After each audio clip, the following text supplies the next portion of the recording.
भारत में करीब 1.5 लाख लोगों की जान लेने के बाद कोरोना का नया स्ट्रेन अब लोगों के बीच दहशत फैला रहा है।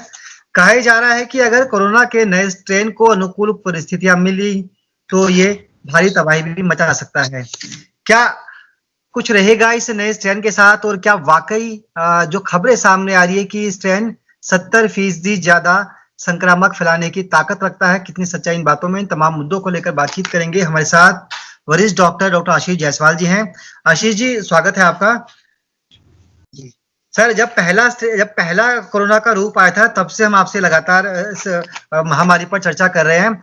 अब नया स्ट्रेन भी भारत में प्रवेश कर चुका है, कुछ केसेस भी सामने आए हैं। पहला सवाल तो यही है कि भारत तो पहुंच चुका है, क्या भारत में फैलेगा, और अगर फैलेगा तो किस तरह से फैल सकता है ये?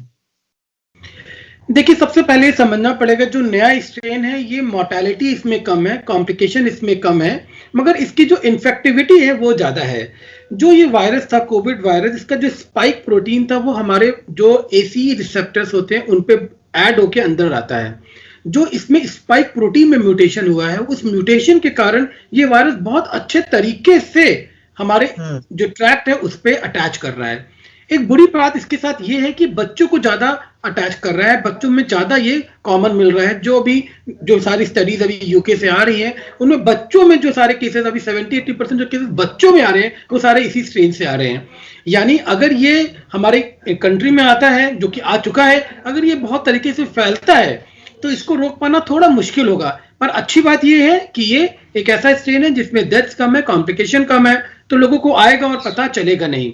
बट हाँ, क्योंकि हमें पता है अगर इसकी मोर्टेलिटी मान लीजिए 0.1% भी क्यों ना हो, पर अगर सारे इंडियंस को एक साथ हो जाए जहां पे इतनी ज्यादा पॉपुलेशन है, वहां पे ये पिक्चर थोड़ा बढ़ सकता है, हॉस्पिटल में एडमिशन थोड़े बढ़ सकते हैं। पर ये हमें अभी नहीं पता चलेगा, बिकॉज कोई वायरस जब एंट्री करता है तो कम से कम ये 4 से 6 हफ्ते लेता है एक अपना एक क्वांटम बनाने के लिए इन्फेक्शन का। उसके बाद हमें ये फरवरी में पता चलेगा कि वायरस जो अब एंट्री कर रहा है, जिसको भी हम नहीं रोक पा रहे हैं, आगे कैसा करेगा।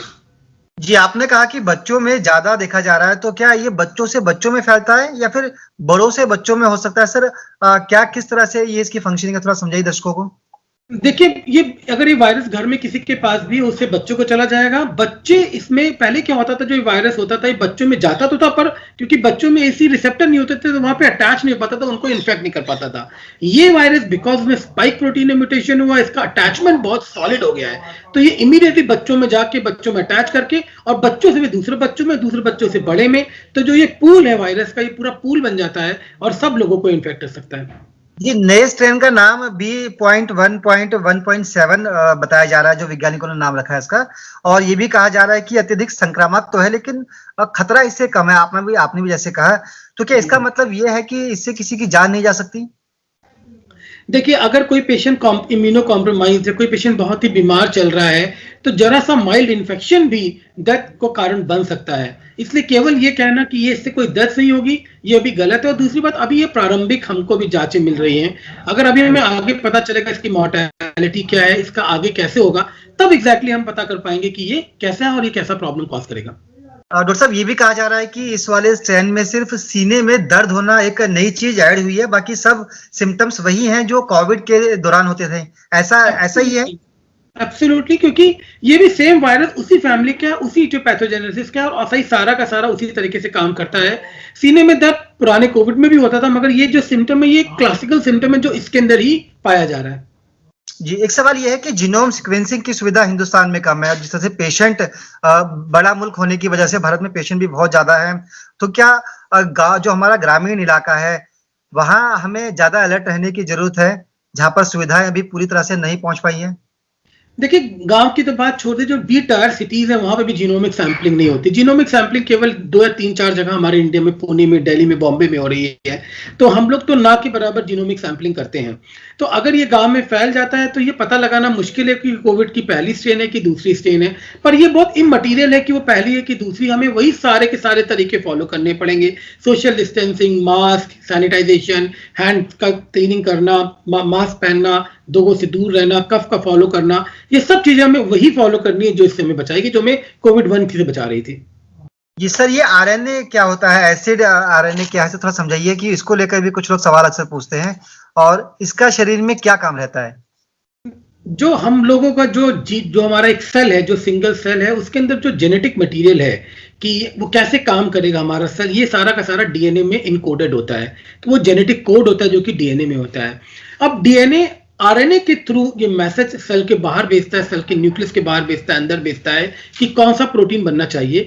समझ लीजिए मेरा आरबीसी टूट गया, आरबीसी बनना है, तो मेरा डीएनए एमआरएनए मैसेंजर आरएनए को बोलेगा आप जाओ और मेरे इन पेशेंट इनके नए आरबीसी के बनाओ। तो वो जो इनकोड का जो मटेरियल, जो मीडियम है, वो ये आरएनए है। अब जो ये वायरसेस हैं, ये एमआरएनए वाले वायरसेस होते हैं, इनके अंदर डीएनए नहीं होता है। यानी इनको कोई नया चीज प्रोटीन बनाने के लिए पहले डीएनए में कन्वर्ट होना पड़ेगा, वो डीएनए फिर से प्रोटीन बनाएगा।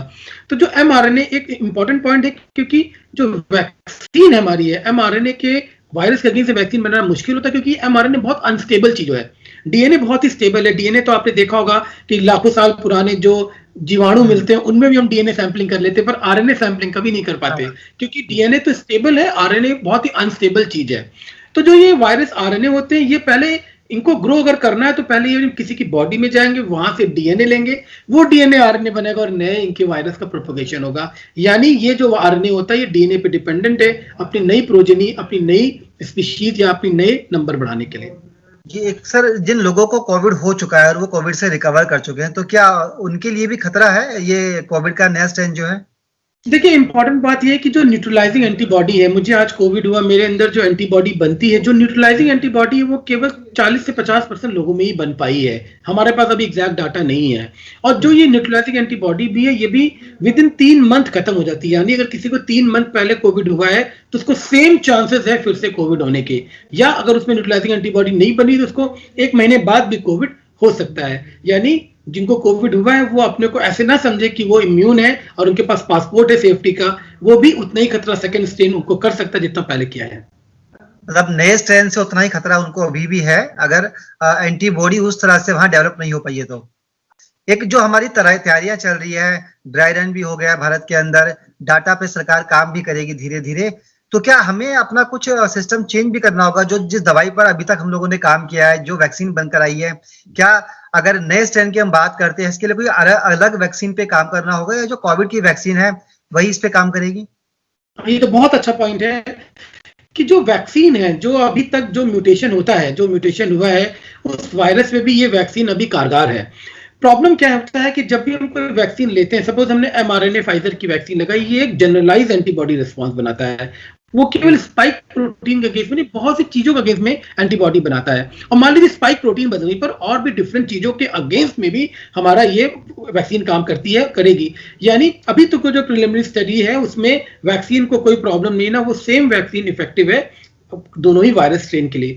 जहां तक बात ड्रग्स की है, तो दोनों ड्रग्स भी आरएनए पॉलीमरेज को, जो ड्रग्स हम यूज करते हैं उनके मल्टीप्लिकेशन को रोकती है, दोनों में आरएनए है, इसे दवाएं भी सेम चलेंगी। यानी टॉप क्लास जो मैनेजमेंट है उसमें कोई फर्क नहीं आने वाला। बस हमको जो हम पहले डिस्टेंसिंग करते थे, मास्क यूज करते थे, उसका हमें और इंप्रूव करना, हमें जो बैरियर था उस बैरियर को और इंप्रूव करना है। जी क्या सर, पूरी दुनिया में कहीं कोई डेथ का केस आया इस नए वाले स्ट्रेन से? रिपोर्ट देखिए अभी तक जो डाटा है तो अभी लैकिंग है कि इससे कितनी डेथ्स हुई है, मोर्टेलिटी हुई है। जैसे जैसे डाटा आएगा वैसे वैसे पता चल पाएगा। अभी इनफैक्ट साइंटिस्ट को भी नहीं पता है कि इसकी मोर्टेलिटी पैटर्न क्या है, तो हमें थोड़ा वेट करना पड़ेगा, उसके बाद ही पता चलेगा ये। जी अब पूरी दुनिया में नया साल मनाया जा रहा है, क्योंकि नया साल तो पूरे वर्ल्ड में मनाया जाता है, तो ऐसे में क्या हम लोगों को और ज्यादा अलर्ट रहने की जरूरत है? अलर्ट रहें, न्यू ईयर सेलिब्रेशन भी करें। आपकी तरफ से क्या टिप्स रहेंगे नए साल को लेकर? देखिए जो ट्रिप हम लोग हर समय देते आ रहे हैं, सोशल डिस्टेंसिंग को फॉलो करना, हैंड सैनिटाइजेशन को, जब तक जरूरत हो तब तक बाहर ना जाएं, अपने परिवार के साथ ही ये नया वर्ष मनाएं। तो ये सबसे इंपॉर्टेंट चीजें हैं जो हमको पहले फॉलो कर रहे थे और हमें अभी भी फॉलो करनी है। प्लस अगर किसी को भी जो दर्द होना या सांस में तकलीफ है कुछ हो, इमीडिएटली अपने डॉक्टर को जाए, घर पे ना रहें और इसको इमीडिएटली अपने आगे सिस्टम तक पहुंचाएं। एक आखिरी सवाल, इस स्ट्रेन के साथ क्या कुछ इम्यूनिटी के नई चीजें भी सामने आई है कि एक किस तरह के इम्यूनिटी सिस्टम रखना चाहिए? क्योंकि कोविड के दौरान आपने बहुत सारे टिप्स दिए थे, इसके लिए क्या कुछ नई चीजें हैं? नहीं, जो टिप्स पुराने कोविड के लिए वही इसके लिए भी काम करेगा, कारगर है, क्योंकि सेम वायरस है, सेम एमआरएनए स्ट्रेन का वायरस है। और बस इसमें सबसे इंपॉर्टेंट बात है कि प्रिवेंशन ही क्योर है, जो कि कोविड के लिए है, वही हमें फॉलो करना है। प्रिवेंशन से ही हमें इसको हम फिर से हम लोग जीत सकते हैं। और इंडियंस, आपको पता है हम लोग का जो इम्यून रिस्पांस बहुत अच्छा है। अब तो मुझे ऐसा लगता है कि जो एनसीआर में 50% लोग को ऑलरेडी एंटीबॉडी कुछ ना कुछ इम्यूनिटी आई चुकी है। तो इतना मुझे लगता नहीं कि भयावह कंडीशन होगी। ये जैसे आया है ये वैसे ही चला जाएगा, घबराने की बात नहीं ना। और सब लोग को अपना नया साल एंजॉय करना चाहिए, और ये जो नया साल है वो जितनी भी प्रॉब्लम इस साल में उसको खत्म करे और दोगुनी खुशी के साथ आए। चलिए सर, बहुत बहुत शुक्रिया, आपने इस टॉपिक पे चर्चा की और ये बताया कि नया साल अगर सेलिब्रेट करें तो कैसे करें, इसके साथ साथ कितना दुष्परिणाम इस स्ट्रेन का देखने को मिल सकता है और कैसे से बच सकते हैं, इस मुद्दे पर भी आपने चर्चा की। बहुत बहुत शुक्रिया आशीष जी आपका, अपना समय देने के लिए पंजाब केसरी ग्रुप को। Thank you.